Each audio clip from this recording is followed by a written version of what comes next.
പാഠം 319 അധമർണന്മാർക്ക് വേണ്ടി.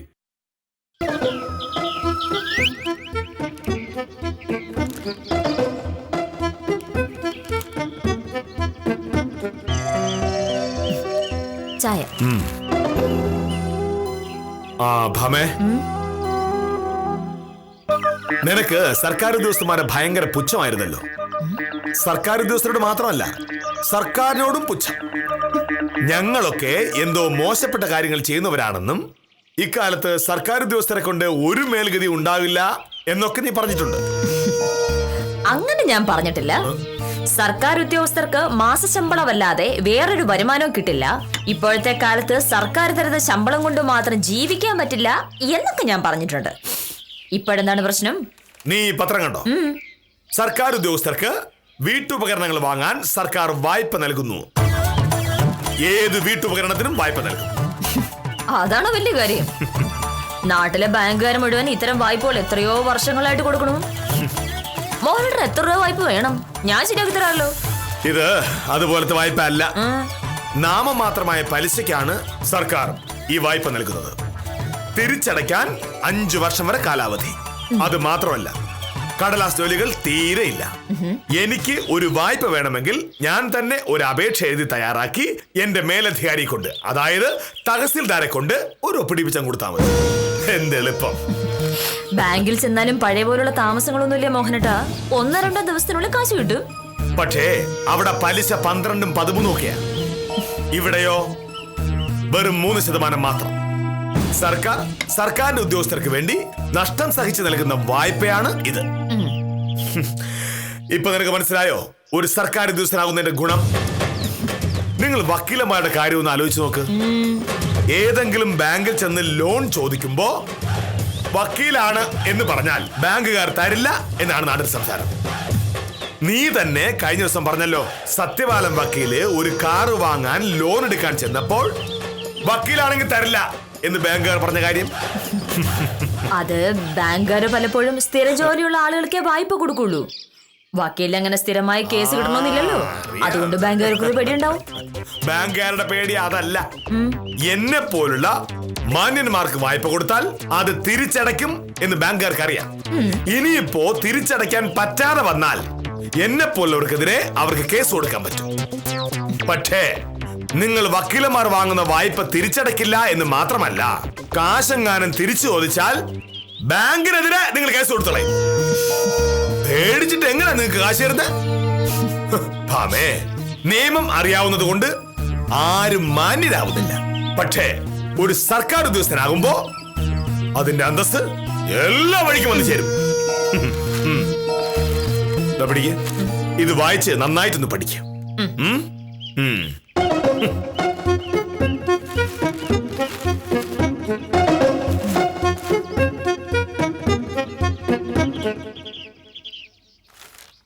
കൊള്ളാലോ.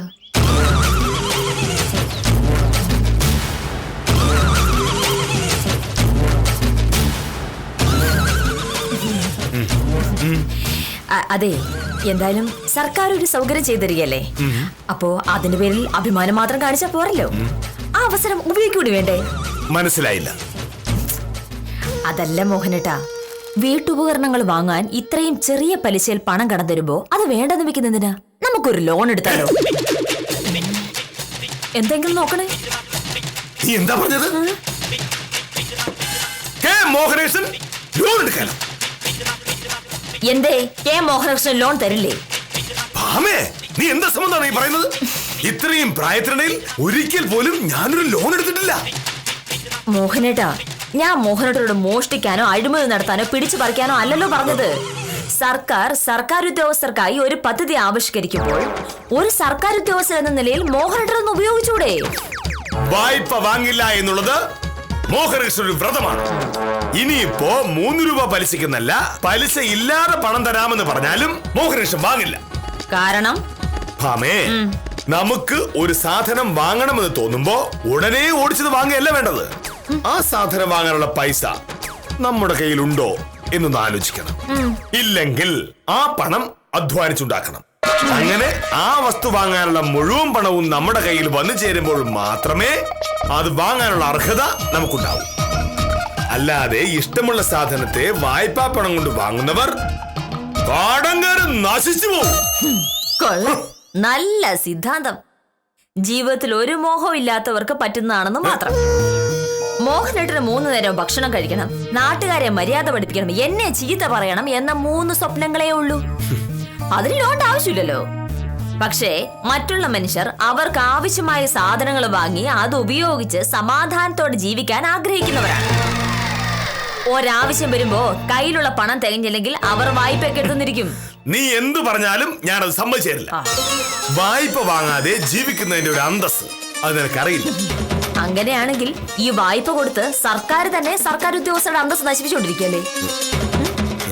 മോഹനേട്ടാ, വായ്പ വാങ്ങുന്നത് കൊണ്ട് ഒരാളുടെ അന്തസ് കുറഞ്ഞു പോവില്ല.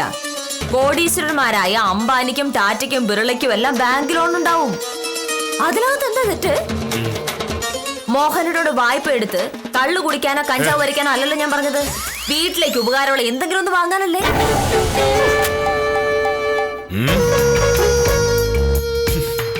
ഞാൻ ഏതെങ്കിലും ബാങ്കിന്റെ മുമ്പ് പോയി കൈനീട്ടി തന്നെ. മോഹനേഷന് അഭിമാനമാണ് വരുത്. അഭിമാനം. സാറേ, എന്താ? ആ, നമസ്കാരമുണ്ട് സാറേ. നമസ്കാരം. ആ പുരുഷോത്തമന്റെ സ്ഥലം അളക്കാൻ പോവാന്ന് പറഞ്ഞിരുന്നു. അതൊന്ന് ഓർമ്മിക്കാൻ വേണ്ടിയാണ് വന്നത്. എന്ത്? മോഹനേഷ് ഒരു കാര്യമേറ്റാൽ ഇടയ്ക്കിടയ്ക്ക് വന്നത് ഓർമ്മിപ്പിക്കേണ്ട കാര്യമൊന്നുമില്ല. ഉത്തമനോട് ഞാൻ പറഞ്ഞത് 8:45 ഇവിടെ നിന്ന് പുറപ്പെടാമെന്നാണ്. ഇപ്പൊ സമയം 8:05. ഇപ്പൊ പോണോന്ന് പറയാനല്ല സാറേ ഞാൻ വന്നത്. ആ പുഷ്കറിന്റെ ബേക്കറിയുടെ പുറകുവശത്തെ ഷെഡ് ഒന്ന് പുതുക്കി പണിയാൻ ഒരു മേസ്തിരിയെ വേണമെന്ന് പറഞ്ഞുകൊണ്ട് ഈ പുഷ്കർ എന്നെ വിളിച്ചു പറഞ്ഞു. ഒരാളെ എങ്ങനെയെങ്കിലും തപ്പിയെടുത്ത് കൊണ്ടുകൊടുക്കാൻ വേണ്ടി ഇറങ്ങിയതാണ് ഞാൻ. ഇതുവഴി പോയപ്പോ പുരുഷോത്തമന്റെ കാര്യം സാറിനെ വെറുതെ ഒന്ന് ഓർമ്മിപ്പിക്കാന്ന് കരുതി. അത്രേ ഉള്ളൂ. അപ്പൊ ഞാൻ ഇറങ്ങട്ടെ സാറേ. ഒന്നേക്കു. വായ്പ വാങ്ങുന്നതിനെ പറ്റി ഉത്തമന്റെ അഭിപ്രായം എന്താണ്? വായ്പ ആർക്ക്? എന്തിന്? നമ്മൾ ബാങ്കിൽ നിന്ന് വായ്പ എടുക്കുന്നതിനെ പറ്റി ഉത്തമന്റെ അഭിപ്രായം എന്താണ് എന്നാണ് മോഹനേഷ് സാർ ചോദിച്ചത്. അതിപ്പോ അതിൽ പ്രത്യേകിച്ച് അഭിപ്രായം പറയാന്ന് വെച്ചാ, വായ്പ കൊടുക്കാനാണല്ലോ ബാങ്ക് ഇങ്ങനെ തുറന്നു വെച്ചോണ്ടിരിക്കുന്നത്. ഈ കാലത്ത് ബാങ്ക് വായ്പ എടുക്കാത്ത ഒരൊറ്റ മനുഷ്യൻ പോലും കാണൂല. ഞാൻ വില്ലേജ് ഓഫീസർ മോഹനേഷൻ ഇതുവരെ ഒരു ബാങ്കിൽ നിന്നും വായ്പ എടുത്തിട്ടില്ല. ഞാൻ സാധാരണ മനുഷ്യന്റെ കാര്യമാണ് പറഞ്ഞത്. സാറിന് വായ്പയുടെ ആവശ്യം വരുന്നില്ലല്ലോ. സ്കൂട്ടർ വേണ്ട, കാർ വേണ്ട, TV വേണ്ട, മനുഷ്യന് ആവശ്യമുള്ള ഒന്നും വേണ്ട. പിന്നെന്തോന്നിന് വായ്പ എടുക്കുന്നത്? ഒരു മനുഷ്യന് ആവശ്യമുള്ളതെല്ലാം ഞാൻ വാങ്ങാറുണ്ട്. എനിക്ക് സ്വന്തമായിട്ടൊരു വീടുണ്ട്, ആവശ്യത്തിന് വസ്ത്രമുണ്ട്, 3 നേരം ഭക്ഷണമുണ്ട്. മതിയില്ല? ഇത്രയും സാധനങ്ങൾ ഉണ്ടെങ്കിൽ ഒരു മനുഷ്യന്റെ ജീവിതത്തിലെ സകല പ്രശ്നങ്ങളും തീർന്നല്ലോ. ഭക്ഷണം, പാർപ്പിടം, വസ്ത്രം, പിന്നെ ശ്വസിക്കാനുള്ള വായു ഫ്രീ ആയിട്ട് കിട്ടുന്നോണ്ട് അതിന് വായ്പ വാങ്ങേണ്ട പ്രശ്നവും വരുന്നില്ല. ഉത്തമൻ കളിയാക്കുകയാണെന്ന് മനസ്സിലായി. പക്ഷേ ഉത്തമ, വായ്പ വാങ്ങാതെ ജീവിക്കുന്നവന്റെ അന്തസ് ഉത്തമന് മനസ്സിലാവില്ല. എനിക്ക് ആ അന്തസ്സുണ്ട്. നിങ്ങളെപ്പോലുള്ളവർക്ക് ആ അന്തസ് വേണ്ട. മറ്റുള്ളവരുടെ മുമ്പിൽ കൈ നീട്ടുന്നതിൽ നിങ്ങൾക്ക് യാതൊരു ലജ്ജയുമില്ല. സാറേ, സാർ വലിയ പണ്ഡിതനായിരിക്കാം, ഭയങ്കര ആദർശശാലിയായിരിക്കാം. പക്ഷെ ഇപ്പൊ പറഞ്ഞത് വിവരക്കേടാണ്. ബാങ്കിന്റെ അടുത്ത് നമ്മൾ കടം ചോദിക്കുമ്പോ നമ്മൾ ഇങ്ങനെ കൈ നീട്ടി ഇറക്കുകയല്ല. അവർ തരുന്ന കാശിന് നമ്മൾ പലിശ അവർക്ക് അങ്ങോട്ട് കൊടുക്കുന്നല്ലോ. അപ്പോ ഇതൊരു ബിസിനസ്സാണ്. ആ ബിസിനസ് ചെയ്താണ് ഈ ബാങ്കുകൾ നടന്നു പോകുന്നത്. നാട്ടിലുള്ള എല്ലാവരും മോഹനയുടെ സാറിനെ പോലെ ആകുന്ന ദിവസം സകല ബാങ്കും പൂട്ടിപ്പോകും. സാറേ, ഇങ്ങോട്ട് വയ്ക്കാൻ. 8 രൂപ പലിശയ്ക്ക് ഭവന വായ്പ എടുത്തിട്ട് ആ കാശ് 11 രൂപ പലിശയ്ക്ക് സഹകരണ ബാങ്കിൽ നിക്ഷേപിച്ച് കാശുണ്ടാക്കുന്ന ആളിനെ എനിക്കറിയാം വ്യക്തിപരമായിട്ട്. സാറേ, ഈ വായ്പ എന്ന് പറയുന്നത് ഇക്കാലത്ത് മനുഷ്യ ജീവിതത്തിന്റെ ഭാഗമാണ്. പക്ഷേ എന്റെ പൊന്ന് സാറേ, എനിക്കിങ്ങനെ തർക്കിക്കാൻ വയ്യ. പുഷ്കർ എന്നെ നോക്കിയിരിക്കാണ്. ഞാൻ പോയിട്ട് കൃത്യം 8:45 വരാം. ഉത്തമ, ഞാനൊന്ന് സാറേ, സാർ വായ്പ എടുക്കണ്ട, തീർന്നല്ലേ പ്രശ്നം.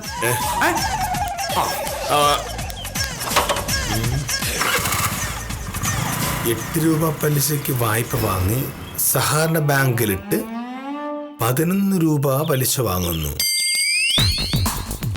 100 രൂപയ്ക്ക് വർഷം 3 രൂപ ലാഭം. അത് കൊള്ളാലോ.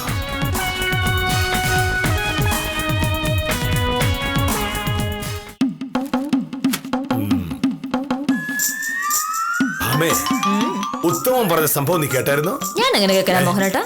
ഞാൻ ഇവിടെ നിൽക്കില്ലായിരുന്നു. ഏതോ ഒരാൾ ഭവന നിർമ്മാണ വായ്പ എടുത്ത് ആ പണം സഹകരണ ബാങ്കിൽ നിക്ഷേപിച്ച് ലാഭമുണ്ടാക്കാൻ നോക്കുന്നു. 100 രൂപയ്ക്ക് വർഷം 3 രൂപ ലാഭം. അതൊരു വലിയ സംഭവമൊന്നുമല്ല മോഹനേട്ടാ. ആളുകൾ പലപ്പോഴും വായ്പ എടുക്കുന്നത് പണം കയ്യിലില്ലാത്തത് കൊണ്ടല്ല. ഉദാഹരണത്തിന് ഒരാൾ വീട് വെക്കാൻ തീരുമാനിക്കുന്നു. അതിനുള്ള പണം അയാളുടെ കയ്യിലുണ്ടെന്ന് വിചാരിക്കുക. വായ്പ വാങ്ങണ്ട എന്ന് വിചാരിച്ച് അയാൾ കയ്യിലുള്ള കാശെടുത്ത് വീട് വെച്ചാൽ അയാളെ മണ്ടനെന്നാണ് വിളിക്കേണ്ടത്. കാരണം 8 രൂപ പലിശയ്ക്ക് വായ്പ കിട്ടും. അത് വാങ്ങി വീട് വെക്കാം. കയ്യിലുള്ള കാശ് സഹകരണ ബാങ്കിലിട്ടാൽ 11-12% പലിശ കിട്ടും.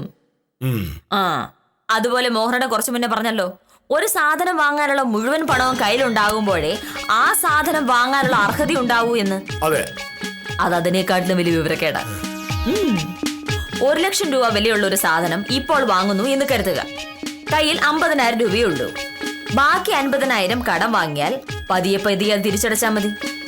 അതല്ലാതെ ബാക്കി 50,000 ഉണ്ടാകാൻ കാത്തിരുന്നാൽ ആ പണം ഉണ്ടാവുമ്പോഴേക്കും സാധനത്തിന്റെ വില 1 ലക്ഷത്തിൽ നിന്നും 1.5 ലക്ഷം ആവും. അപ്പൊ പിന്നെയും 50,000 രൂപ ഉണ്ടാകാൻ വേണ്ടി കാത്തിരിക്കണം. അതുണ്ടാവുമ്പോൾ പിന്നെയും സാധനത്തിന്റെ വില കൂടും. അല്ല, അതിപ്പോ അങ്ങനെ പറഞ്ഞ മോഹനേട്ടാ, സർക്കാർ ഉദ്യോഗസ്ഥനാണ് എന്ന് നാഴികയ്ക്ക് 40 വട്ടം വീമ്പിളക്കാറുണ്ടല്ലോ മോഹനേട്ടൻ. ഇപ്പോൾ സർക്കാർ ഒരു സൗകര്യം ചെയ്തു തരുന്നു. അപ്പോൾ അത് ഉപയോഗിക്കല്ലേ വേണ്ടത്? മോഹനേട്ടൻ മനസ്സ് വെച്ചാൽ ഇപ്പോൾ നമുക്ക് എന്തെങ്കിലും ഒന്ന് വാങ്ങാം. നാളെ അതൊരു മുതൽക്കൂട്ടാവും. ഈ ദുരഭിമാനം കളഞ്ഞ് പ്രായോഗികമായി ചിന്തിക്കാൻ ശ്രമിക്കുക.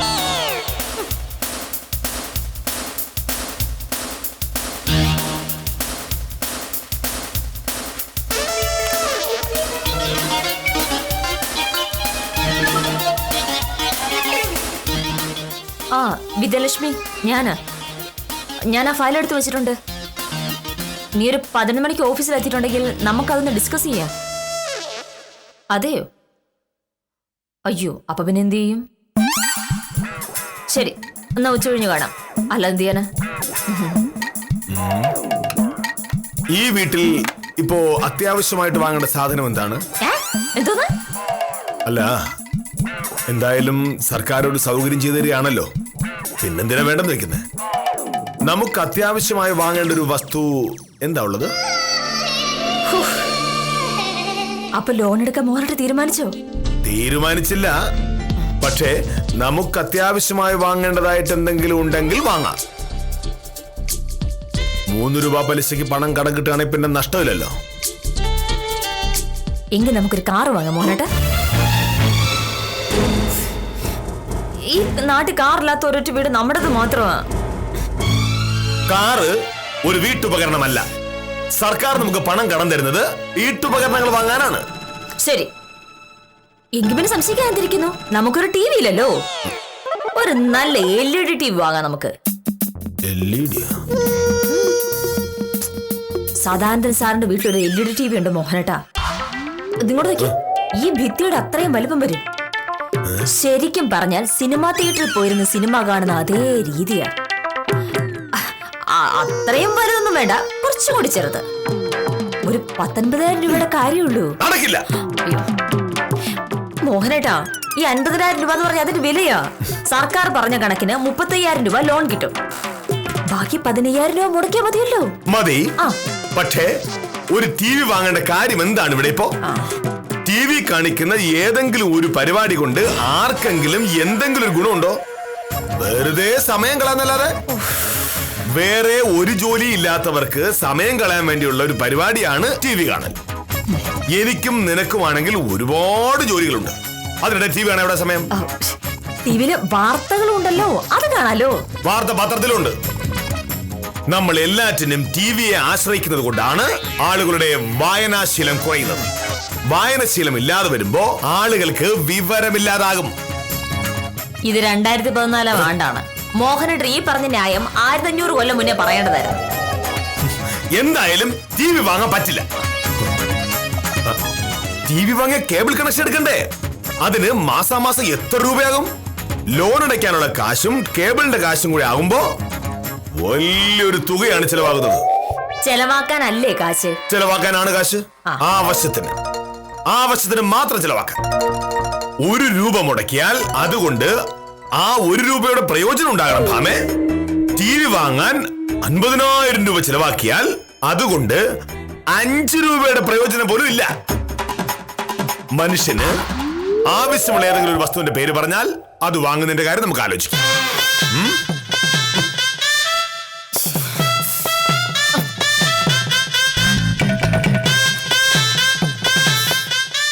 മോഹനേട്ടാ, ശരി, ടിവിയുടെ കാര്യം വിട്. വേറെ എന്തെല്ലാം സാധനങ്ങൾ വാങ്ങാം? കുംഭമാസം വരാൻ പോകുന്നത്. ഇനി അങ്ങോട്ട് ഭയങ്കര ചൂടായിരിക്കും.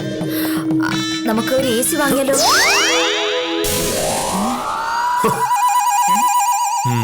ഒരു ലോൺ കിട്ടുമെന്ന് അറിഞ്ഞപ്പോ എന്തെങ്കിലും അങ്ങ് വാങ്ങിയാൽ മതി എന്ന് തീരുമാനിച്ചു. ഭാമേ, സാധാരണ മനുഷ്യർ ഒരു സാധനം വാങ്ങാൻ തീരുമാനിച്ചിട്ടേ അതിന് ലോൺ എടുക്കാൻ പോകാനുള്ള പരിപാടി നോക്കും. ഇവിടെ ആദ്യം ലോൺ എടുക്കാൻ അങ്ങ് തീരുമാനിച്ചു. ഇനി എന്താ വേണ്ടത് ആലോചിച്ചിരിക്കും. AC വാങ്ങൽ നടക്കില്ല. അത് ഗുരുതരമായ അന്തരീക്ഷ മലിനീകരണം ഉണ്ടാക്കും. നമുക്ക് പുതിയൊരു ഫ്രിഡ്ജ് വാങ്ങാം. പഴയ ഫ്രിഡ്ജ് എത്ര കൊല്ലം മുന്നേ വാങ്ങിയതാ. ആ ഫ്രിഡ്ജ് തന്നെ വാങ്ങിയത് എനിക്ക് ഇഷ്ടമുണ്ടായിട്ട് വാങ്ങിയതല്ല. AC ചെയ്യുന്ന ദോഷങ്ങൾ ഫ്രിഡ്ജ് ഉണ്ടാക്കുന്നുണ്ട്. ഭാമേ, അന്തരീക്ഷത്തിലെ ഓസോൺ പാളികളെ പറ്റി നിനക്കറിയാമോ? ഫ്രിഡ്ജ് വേണ്ട, ഒരു വാഷിംഗ് മെഷീൻ ആയാലോ? അതിന്റെ ആവശ്യം ഒട്ടുമില്ല. നമ്മൾ 2 പേർ മാത്രമുള്ള ഒരു വീട്ടിൽ എന്ത് തുണിയാണ് അലക്കാനുള്ളത്? സത്യഭാമ എന്ന വാഷിംഗ് മെഷീൻ ഉള്ളപ്പോൾ വേറെ വാഷിംഗ് മെഷീന്റെ ആവശ്യമില്ല. ഒരു ഇൻഡക്ഷൻ കുക്കർ ആയാലോ? കറണ്ട് ചാർജ് ആരടയ്ക്കും? ഇൻഡക്ഷൻ കുക്കർ വാങ്ങുമ്പോ കറണ്ട് പോകുന്ന പോക്കിനെ പറ്റി ചിന്തിച്ചിട്ടുണ്ടോ? കറണ്ട് ബില്ല് വരുമ്പോ പിന്നെ കണ്ണും തള്ളിരുന്നിട്ട് കാര്യമില്ല. അപ്പൊ ചുരുക്കത്തിൽ മോഹനേട്ടന്റെ ഐഡിയ ഏതാണ്ട് ഇങ്ങനെയാണ്. വാങ്ങുന്നത് വീട്ടുപകരണം വാങ്ങണം. TV പാടില്ല, കാരണം അത് ബുദ്ധിയെ നശിപ്പിക്കും. കേബിളിന്റെ കാശ് ചെലവാക്കേണ്ടി വരും. AC ഫ്രിഡ്ജ് പറ്റില്ല, അത് പരിസ്ഥിതിയെ നശിപ്പിക്കും. ഇൻഡക്ഷൻ കുക്കറോ ഇസ്തിരിപ്പെട്ടിയോ പറ്റില്ല, കറണ്ട് ചാർജ് കൊടുത്ത് നമ്മൾ നശിക്കും. അതായത് പരിസ്ഥിതിയെ നശിപ്പിക്കാത്ത, ബുദ്ധിക്ക് ദോഷം ചെയ്യാത്ത, വാങ്ങിയാൽ പിന്നീട് കാശ് മുടക്കേണ്ടി വരാത്ത ഒരു വസ്തുവാണ് നമ്മൾ വാങ്ങാൻ പോകുന്നത്. അതെ, വാങ്ങൂ. ഓക്കേ, ഒരു മിനിറ്റ്.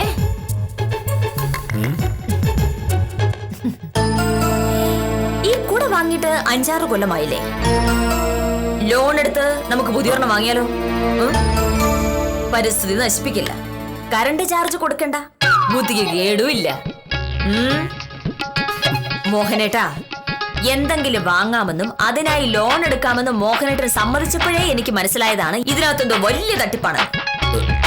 അറിഞ്ഞുകൊണ്ട് 10 പൈസ മോഹനേട്ടൻ മുടക്കില്ലാന്നും എനിക്കറിയാം. എന്നെ തൃപ്തിപ്പെടുത്താനായി സമ്മതം കൊള്ളുക, എന്നിട്ട് വാങ്ങേണ്ട സാധനങ്ങളുടെ കാര്യം പറയുമ്പോൾ സിദ്ധാന്തം പറഞ്ഞ് അതങ്ങ് മുടക്കുക. ഇതായിരുന്നു സാറിന്റെ മനസ്സിലിപ്പ്. എനിക്കത് മനസ്സിലായി. ഉത്തമനോട് 8:45 വരാൻ പറഞ്ഞത്. കൃത്യനിഷ്ഠ തീരെയില്ലാത്ത വിഡ്ഢി.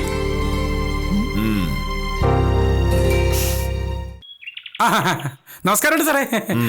ഉത്തമനോട് 8:45 വരാനാണ് ഞാൻ പറഞ്ഞത്. ഇപ്പോ 8:15 ആകുന്നേ ഉള്ളൂ. സാറേ, ഞാൻ വന്നത് അതിനല്ല. വക്കീലില്ലേ? വക്കീലേ, എന്താ ഉത്തമ? ഒരു പ്രശ്നമുണ്ട് വക്കീലെ. നമ്മുടെ പുഷ്കരന്റെ ബേക്കറിയുടെ തൊട്ടടുത്ത് താമസിക്കുന്ന സതീശനെ വക്കീലിനെ അറിയാലോ? അറിയാം. സതീശന് ജപ്തി നോട്ടീസ്. ഇന്ന് രാവിലെ 11 മണിക്ക് കൊടുക്കാനുള്ള കാശ് മൊത്തം കൊടുത്തില്ലെങ്കിൽ വീട്ടു സാധനങ്ങൾ ജപ്തി ചെയ്യുമെന്നാണ് പറഞ്ഞിരിക്കുന്നത്. അതൊരു വലിയ കഥയാണ് വക്കീലെ. ഈ സതീശൻ ഒരു പ്രത്യേക സ്വഭാവക്കാരനാണ്. പത്രത്തിൽ എന്ത് സാധനത്തിന്റെ പരസ്യം കണ്ടാലും സതീശന് ഉടനെ അത് വേണം. കയ്യിൽ കാശില്ലെങ്കിൽ ഇവ ഉടനെ ലോൺ എടുക്കും. ഇപ്പൊ എന്ത് സാധനത്തിനാണ് സാറേ ലോൺ കിട്ടാത്തത്? സതീശൻ കാർ വാങ്ങി, ബൈക്ക് വാങ്ങി, AC വാങ്ങി, TV വാങ്ങി, ഫ്രിഡ്ജ് വാങ്ങി, വാഷിംഗ് മെഷീൻ വാങ്ങി. അങ്ങനെ ഒരു വീട്ടിൽ ആവശ്യമുള്ളതും ആവശ്യമില്ലാത്തതുമായ സാധനങ്ങൾ മുഴുവനും വാങ്ങി. തിരിച്ചടക്കേണ്ട തുക കൂടി വന്നപ്പോഴും സതീശ് ഈ വാങ്ങൽ പരിപാടി നിർത്തിയില്ല. ഇപ്പൊ മാസാമാസം ലോൺ തിരിച്ചടയ്ക്കാൻ തന്നെ ഒരു 10-50,000 രൂപ വേണം. എവിടെ നിർത്തിട്ടുണ്ടാക്കാൻ? അങ്ങനെ തിരിച്ചടവ് മുടങ്ങി. ബാങ്കുകാർ ജപ്തി നോട്ടീസ് അയച്ചു. ഞാനിപ്പോ പുഷ്കറിന്റെ ബേക്കറിലോട്ട് ചെന്നപ്പോ സതീശ് അവിടെ ഇരുന്ന് പട്ടിയ കണക്ക് കരയുന്നു. നാട്ടുകാര് കാണുക ബാങ്കുകാര് സാധനങ്ങളൊക്കെ എടുത്തോണ്ട് പോകുന്ന മഹാ നാണക്കേടെന്നാണ് അവൻ പറയുന്നത്. ഈ ജപ്തി തടയാൻ വല്ല വഴി ഉണ്ടാക്കിയില്ലേ? അല്ല, ശ്രമിക്കാം. പക്ഷേ അതിനും പണച്ചെലവുണ്ടല്ലോ. കൊള്ളാം. നാട്ടുകാരുടെ മുമ്പിൽ ആളാകാൻ ഓരോന്നൊക്കെ അങ്ങ് വാങ്ങിക്കൂട്ടും. അതിന് കാശ് കൊടുക്കാനില്ലാത്ത വരുമ്പോ ജപ്തി. ഇനി ആ ജപ്തി തടയാനായി വീണ്ടും വക്കീലിന് കാശ് കൊടുക്കാനായി അടുത്ത വായ്പ. ഞാൻ നേരത്തെ പറഞ്ഞത് ഉത്തമൻ ഓർമ്മയുണ്ടോ? ഓർമ്മയുണ്ട് സാർ. കടം വാങ്ങി മോടി കാണിച്ചാൽ ഇതാണ് അനുഭവം. അറിവക്ക് കടം വാങ്ങി. വക്കീലെ, എന്തെങ്കിലും ചെയ്യാൻ പറ്റുമോ? ഞാൻ ആലോചിക്കട്ടെ. ഉത്തമനെ ഞാൻ വിളിച്ചോളാം. കാര്യം നടന്നില്ലെങ്കിലും കുഴപ്പമില്ല വക്കീലെ. സതീശനായിട്ട് വരുത്തി വെച്ച കുരുക്കാണല്ലോ. അതൊക്കെ മോനൊരു സാറിനെ കണ്ടുപിടിക്കണം. ഒരാളുടെ മുമ്പിൽ തലകുനിക്കേണ്ട ഗതികേട് സാറിന് വരില്ലല്ലോ. അതാണ് കടം വാങ്ങാതിരുന്നാലുള്ള ഗുണം. വിളിക്കുമല്ലോ അല്ലേ? ശരി. അയ്യോ, അങ്ങോട്ട് പോണോ വേണ്ടേ? പോവല്ലേ?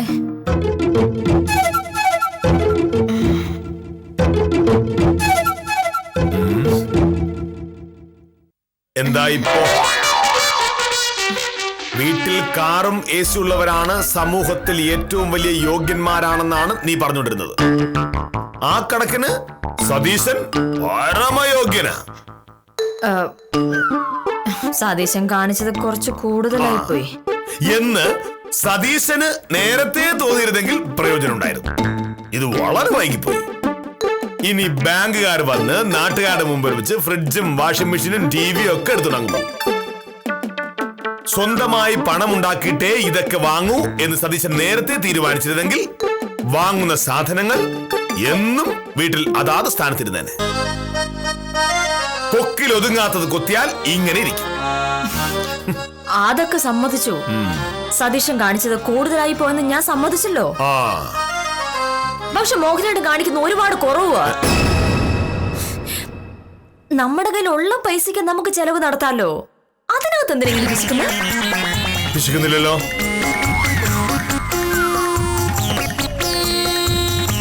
അടുത്ത ശനിയാഴ്ച വൈകിട്ട് നമ്മൾ ഗായത്രി ടെക്സ്റ്റൈൽസിൽ പോയി നിനക്കൊരു ചുരിദാറും എനിക്ക് ഷർട്ട് മുണ്ടും വാങ്ങുന്നു.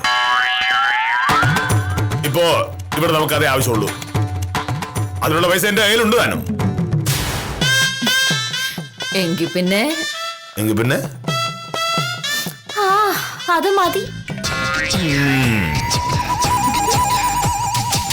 വായ്പകൾ വാങ്ങുന്നത് ഇന്നത്തെ സാമൂഹിക സാമ്പത്തിക അവസ്ഥകളിൽ ഒരു മോശം കാര്യമാണെന്ന് പറയാനാവില്ല. പക്ഷേ വായ്പകളിൽ നിന്നും പരമാവധി ഒഴിഞ്ഞു നിൽക്കുന്നവരാണ് മനസമാധാനത്തോടെ ജീവിക്കുന്നവർ എന്നതാണ് സത്യം. മോഹനകൃഷ്ണന്റേത് വരട്ടുവാദമാണെന്ന് പറയുന്നവരുണ്ടാവാം. പക്ഷേ മോഹനകൃഷ്ണൻ ഇങ്ങനെയൊക്കെയാണ്. സത്യഭാമിയുടെയും മോഹനകൃഷ്ണന്റെയും പുതിയ സാഹസങ്ങളുമായി കാര്യം നിസാരം തുടരുന്നു.